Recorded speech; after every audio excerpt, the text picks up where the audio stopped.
Hello, എല്ലാവരും എന്നെ മറന്നോ? ഞാൻ ഡെയിലി വീഡിയോ ഒന്നും ഇടാത്തത് കൊണ്ട് എല്ലാവരും എന്നെ മറന്ന് കാണുമല്ലേ. അപ്പം ഇന്ന് ഞാൻ വിചാരിച്ചേ വൈകിട്ട് പുട്ടുണ്ടാക്കാം. അപ്പം നിങ്ങളെ കൂടെ അത് കാണിക്കാമല്ലോ എന്ന് വിചാരിച്ചു. തേങ്ങ കേട്ടോ, വേണ്ട, കുറച്ച് തേങ്ങ മതി.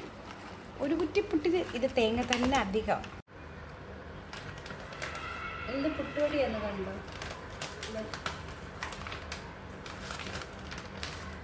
ഇതെന്താണെന്ന് അറിയാവുന്ന ഒരു കമൻറ്റ് ഇടും കേട്ടോ.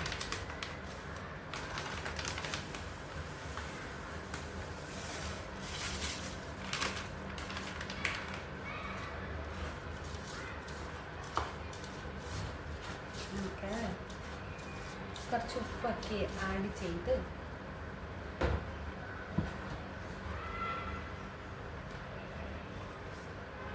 എനിക്കിതിൻ്റെ പുട്ട് ഭയങ്കര ഇഷ്ടമാണ്. ഓടിപ്പൊളിയുന്ന ഞാനേ പുട്ടുണ്ടാക്കുമ്പോൾ തേങ്ങയില്ല ഇതിനകത്ത് തന്നെ ഇടും, അല്ലാതെ സെപ്പറേറ്റ് വാരി വെക്കുന്നത്.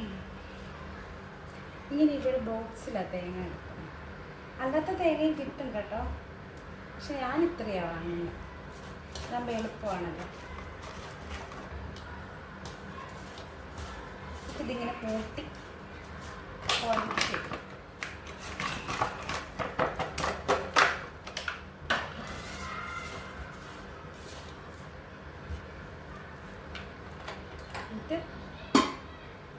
ഒരു ലോഡ് വെള്ളം ഒഴിച്ച് ഇങ്ങനെയാണ് ഒരു ലോഡ് വെള്ളം ഒഴിച്ചിട്ട് ഒറ്റ ഇറക്കാം. കുറച്ച് നേരം ഇങ്ങനെ കൂടുതൽ വെള്ളം ഒഴിച്ചിട്ട് ഇങ്ങനെ വെച്ച് കഴിഞ്ഞിട്ട് കുറച്ച് നേരം അനങ്ങാതെ വെച്ച് കഴിഞ്ഞാൽ നല്ല സോഫ്റ്റ് പുട്ടായിരുന്നു. എന്ത് പുട്ടുപൊടിയാണെന്ന് മനസ്സിലായോ? പണ്ട് നമ്മളൊക്കെ അംഗനവാടി പഠിച്ചുകൊണ്ടിരിക്കുമ്പോൾ ഒരു ഉപ്പുമാവ് കിട്ടൂലേ, മേഴ്സിപ്പൊടി എന്ന് പറയും. ഞങ്ങളെങ്ങനെയാണ് പറയുക, നിങ്ങളൊക്കെ എങ്ങനെയാണ് പറയുക? അതിൻ്റെ കേട്ടോ നമ്മുടെ ചോളത്തിൻ്റെ പുട്ടുപൊടി. എന്നിട്ട് ഇതിങ്ങനെ പൊത്തി ഇങ്ങനെ അടച്ച് വെക്കണം. കുറച്ച് നേരം ഇങ്ങനെ അടച്ച് വെക്കണം.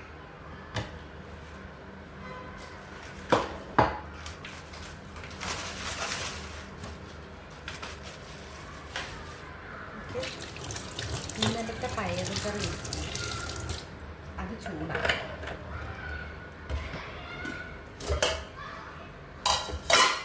തേങ്ങപ്പൊട്ടത്ത് ഞാൻ അതിനകത്തിട്ടുണ്ട്.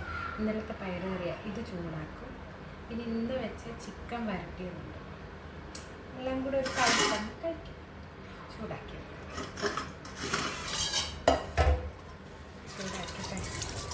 കുക്കറിലാണ് ചിക്കൻ നോക്കുന്നത്. ഫുഡൊക്കെ കഴിച്ചാൽ എല്ലാവരും പുട്ടിന് കുക്കറിൽ വെള്ളമൊക്കെ വെച്ചിട്ട് ഞാനിങ്ങനെ ഇവിടെ കയറിയിരിക്കുകയാണ്. താഴെ ഗ്രൗണ്ടിൽ കുട്ടികൾ കളിക്കുന്ന സൗണ്ടൊക്കെ കേൾക്കാം. നല്ല ചൂടുണ്ട് കേട്ടോ. കിച്ചണിൽ വന്നിട്ട് ഒരു 2 മിനിറ്റ് ആയതുള്ള തന്നെ വിയർക്കുന്നതാണ്. നോക്ക്, ഞാൻ ഗ്യാസിൽ പുട്ടിനുള്ള വെള്ളവും വെച്ച് പയറുകറിയില്ലേ അത് ചൂടാക്കാൻ വെച്ചു. ഇതുണ്ടാക്കിയിട്ട് വേണം പെട്ടെന്ന് ഒരു കുറ്റി പുട്ടുണ്ടാക്കിയിട്ട് ചായ പോകുന്നത്. പിന്നുള്ള റീൽസ് എല്ലാം കണ്ടിങ്ങനെ ഇങ്ങനെയാണ് എൻ്റെ ഒരു ഈവനിങ് കേട്ടോ. ഇവിടെ താഴെ ഒരു പാർക്കുണ്ടായിരുന്നു, പക്ഷേ അവിടെ ആണെങ്കിൽ ഇപ്പം അതിൻ്റെ പണിയൊക്കെ നടന്നുകൊണ്ടിരിക്കുക. അത് കാരണം അങ്ങോട്ട് പോകത്തില്ല. അല്ലെങ്കിൽ ഈവനിങ് ഞാൻ അവിടെ പോവുകയൊക്കെ ചെയ്യാറുണ്ട്. കുറേ കുട്ടികൾ കളിക്കാനൊക്കെ വരും. അപ്പോൾ അതൊക്കെ നോക്കിയിരിക്കും. പിന്നെ കുറേ ചേട്ടന്മാരും ചേച്ചിമാരും അനിയന്മാരും അനിയത്തിമാരും എല്ലാം വരും. അതൊക്കെ വൈകിട്ട് അവിടെ ഇങ്ങനെ ഇരിക്കും. ഒരു സമയമാകുമ്പോൾ അതെല്ലാം കഴിഞ്ഞിട്ട് തിരിച്ചിങ്ങനെ പോരും. അതൊക്കെ അവിടെ നിൽക്കട്ടെ. എന്നെ ഫോളോ ചെയ്യാത്തവരൊക്കെ ആണെങ്കിൽ ഒന്ന് ഫോളോ ആക്കിയിട്ട് പോയാൽ മതി. മറക്കണ്ട. Voice of kitchen.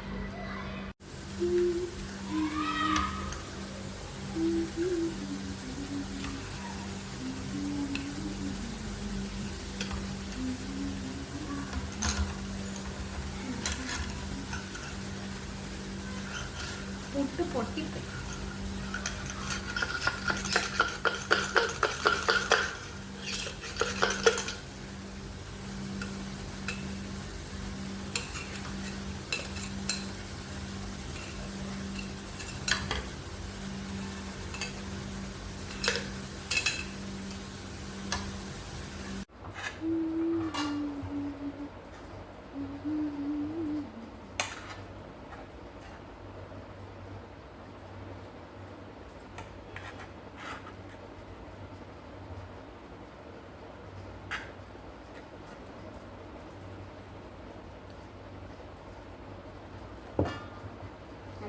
ചിക്കൻ വരട്ടിയതുണ്ട്.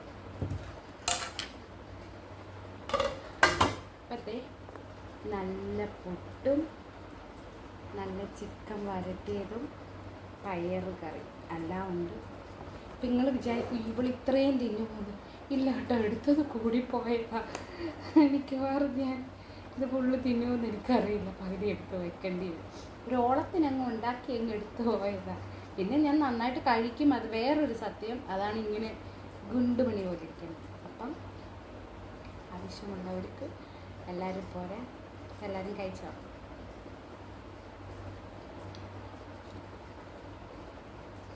ഒരു രക്ഷയില്ല കേട്ടോ. പുട്ടും പയറുകറിയും ചിക്കനും നല്ല combination. Good night all, bye bye.